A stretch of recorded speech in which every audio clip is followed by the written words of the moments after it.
Welcome back, everybody. I hope you're all fantastic and I hope you've all been enjoying your week, gearing up for a weekend as well.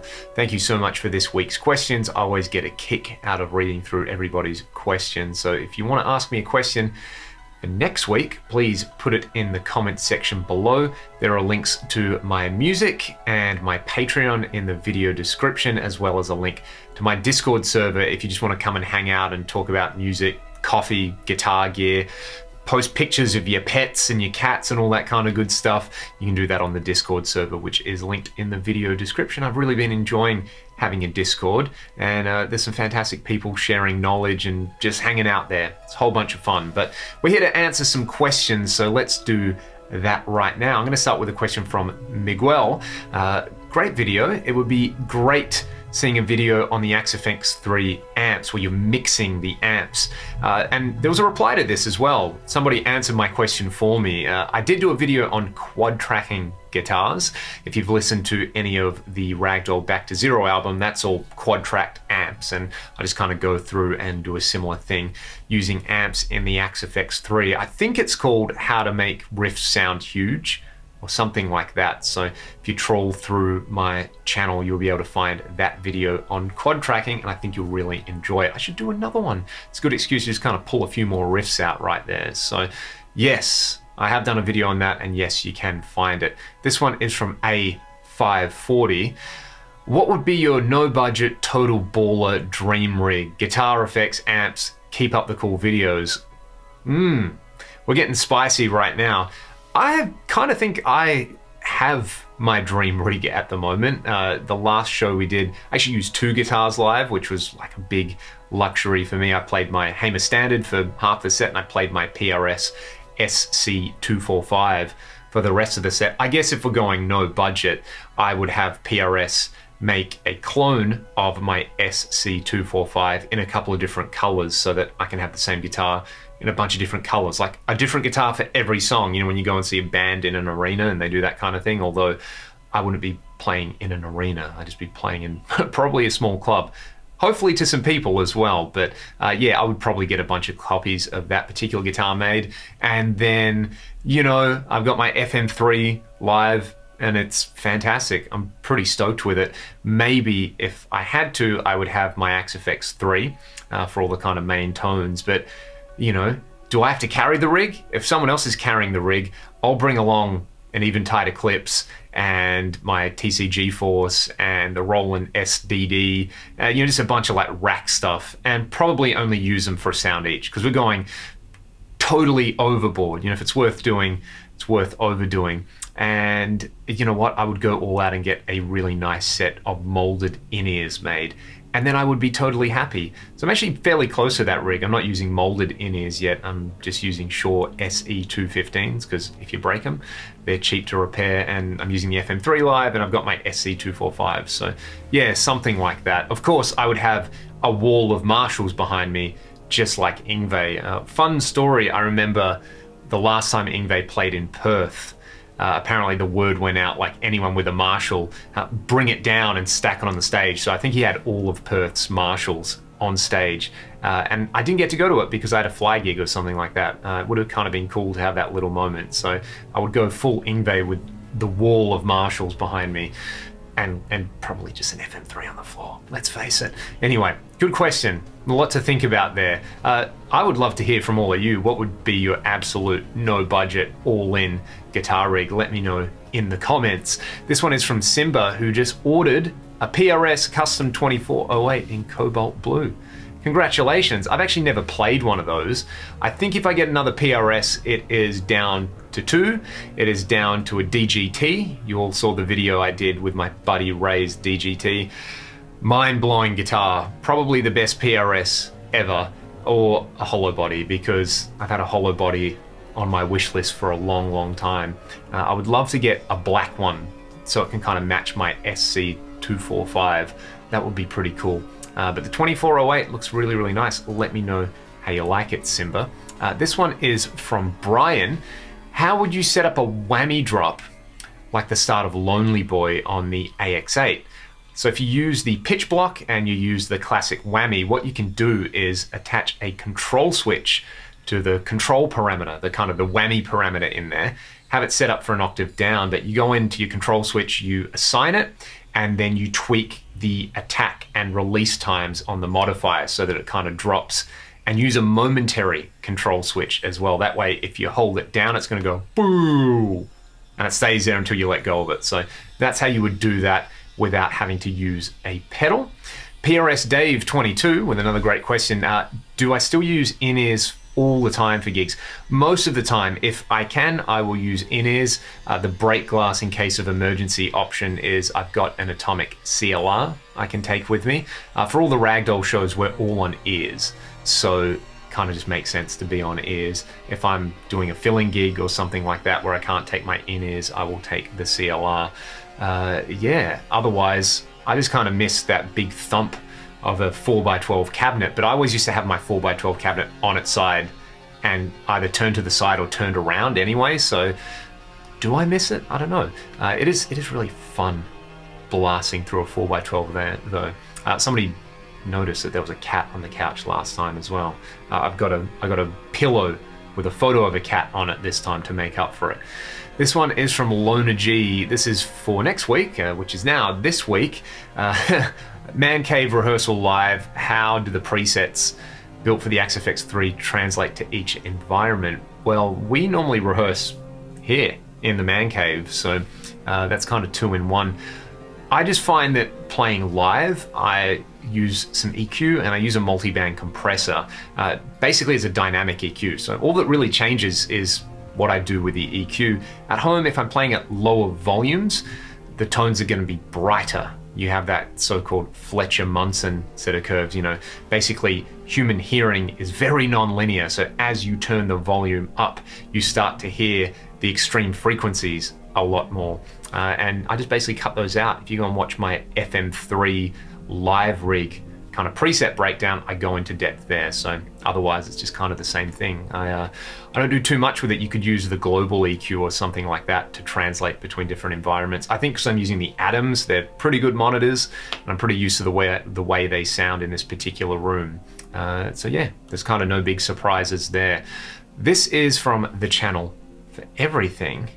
They've been wanting to ask this question for a while. What happened to the STR Les Paul copy? That's actually with one of my students right now. So shout out to Dennis, who, you know, some people, they just have those moments where I think it clicks, and it was really exciting over the last year with this particular student where they went from not really being interested in rock guitar, and they heard Nirvana and they heard Van Halen and they heard Guns N' Roses, and it just exploded. They've been practicing so much and working so hard, and they were looking for a Les Paul, and it seemed like the right thing to do, where it was like, hey, I've got this, you seem like you're enjoying playing this guitar every time you come around for a lesson. I think it needs to be yours. So it is still in the toy library, as I like to call it, but it now belongs to one of my students, which is kind of a nice little story there. I definitely want to get another one of those, or one of the Bacchus, what do they call them? I forget, but yeah, the whole divisor range of stuff is really, really good. I've still got my Headway acoustic. That's a forever acoustic guitar as well.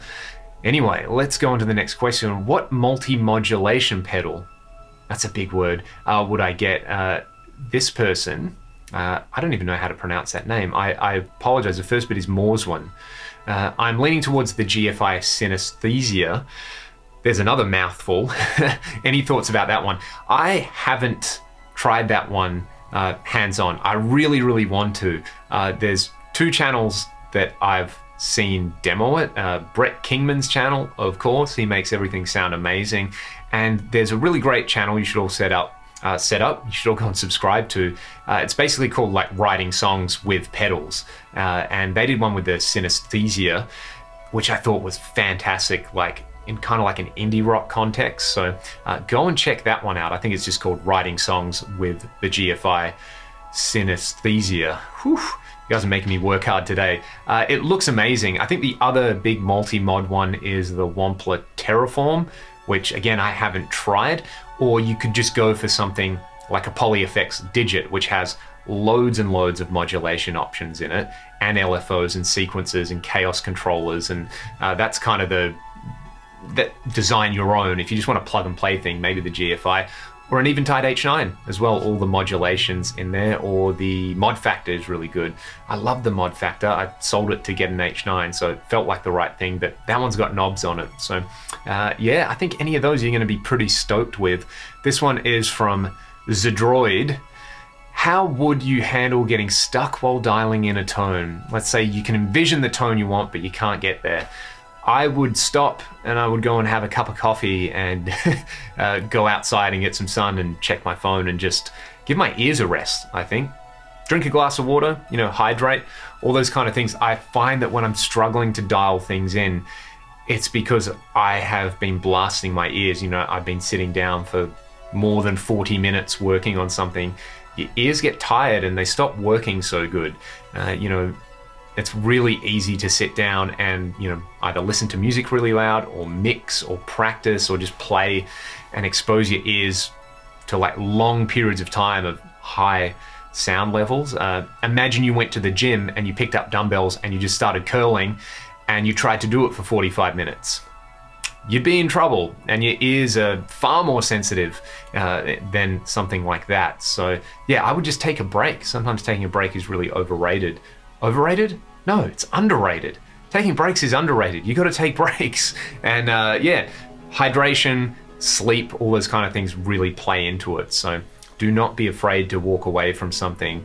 It will still be there when you come back. That's a lesson I learned the hard way. So any solid state amps that I own or like? Good question. My Matrix power amp, does that count? That's a solid state power amp that I use with my modelers, and I love that. I use it to shoot impulse responses as well. And I've still got a Boss Katana 2 here. And honestly, that is one of the best pieces of gear ever made. That's the thing that when I have a student come in and say, hey, I want to buy an amp, I don't have a lot to spend, I only need some basic features, what do I need? I just go, Katana, Katana. It's one of those things almost everybody should own one. You can use it with your modelers because it's got a power amp in. You can use it as a backup, you can use it for jams, you can use it for practice at home. I'm totally fine shilling for the Katana because I think it's a really great product. I did have, what was that amp called? I'm really struggling to think now. A custom. I had this little custom amp 1x12 combo that my dad got me when I started playing.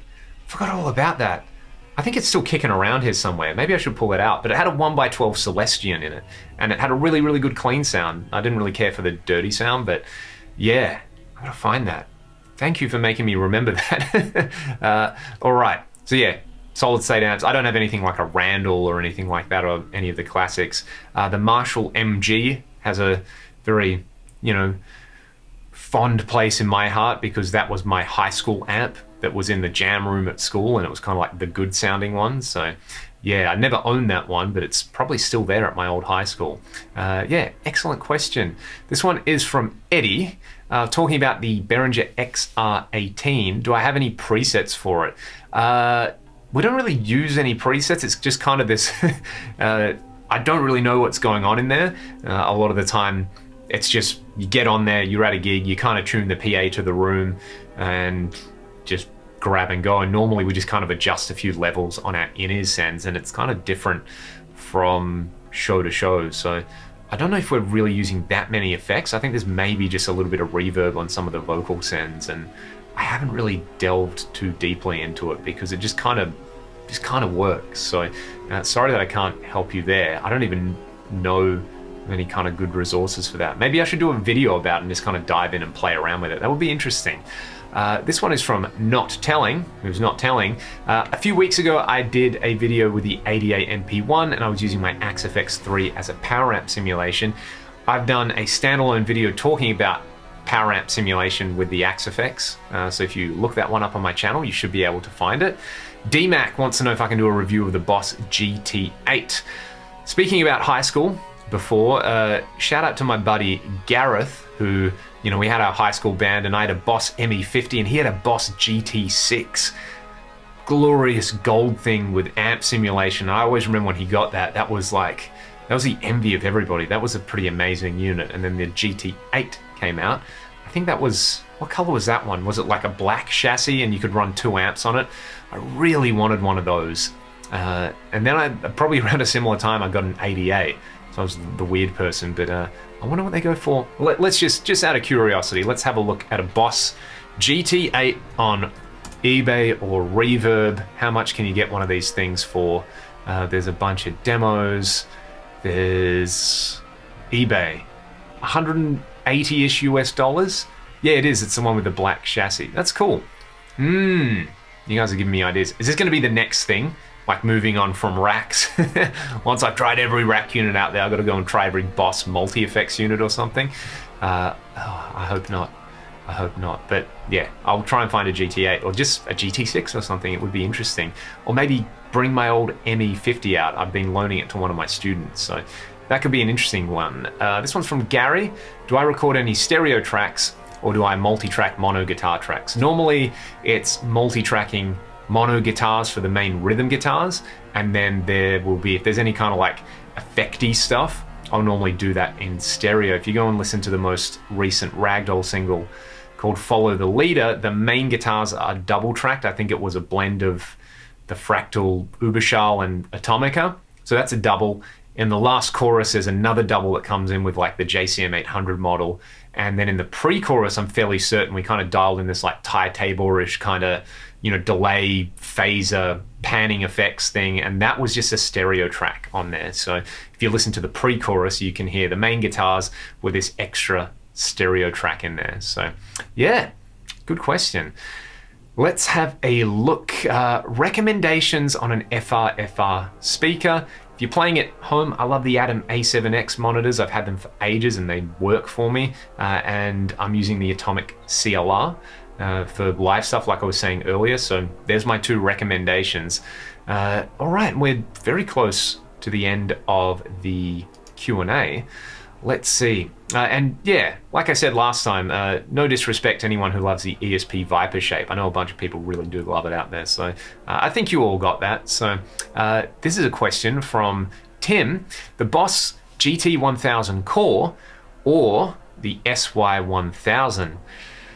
That's a tricky one. I haven't tried the Core yet. It's a pretty cool looking unit. I'm a fan of the GT1000 and the SY1000. I haven't tried the Core, but it's kind of tempting. I really want to get one, and I want to get an HX Stomp just to have this kind of like super powerful mini board, you know, use them as outboard gear with the FM3 or something, and just have this like, you know, small pedals that rule the world kind of thing. So yeah, I don't know. You really need a GK pickup to get the most out of the SY1000. So if you just want guitar tones, get the Core. Let's say that. Speaking of the GT1000, somebody asked if you can get an SPX 90 style tone out of it. Well, the symphonic tone out of the SPX 90, I should say, that's just a flanger. And the GT1000 has a flanger. So you should be able to kind of dial in something close. Like I said, I don't have one here with me at the moment, or I would have a crack at that. So good question there. This is the best comment from Thomas666. Australia has 3 A's, all pronounced differently. I read that and it blew my mind. So yes, that is correct. Australia. Alrighty, and I hope you all like the classic rack tones and pedals video. I'll do some more of those. There were some really good suggestions there. All right. Oh yeah, there's one more question here. Could I get a Boogie JP2C and demo it against a 2C Plus? That's like my ultimate gear demo wish, I think, for this particular room. I can just retire from YouTube when I get those 2 heads in here and demo them side by side with my PRS. Yeah, I have played a JP2C a couple of years ago. Not long after they came out, I got to just play around with one at a music store. And it was pretty cool. The dual graphic EQ thing that's pretty awesome. And I've never played an original 2C Plus, but watch this space on that one. I've got a pretty hot lead on borrowing one. So at some point this year, you might see a legit 2C Plus on this channel, which is exciting. Anyway, thank you all so much for this week's questions. I am going to reiterate, if you want to support the channel, Patreon, music, Discord, all that kind of stuff. If you've got questions for next week, please put them in the comments below. I hope you all have a fantastic weekend. Stay safe wherever you are. Be good to one another. I'll see you all very soon. Thank you.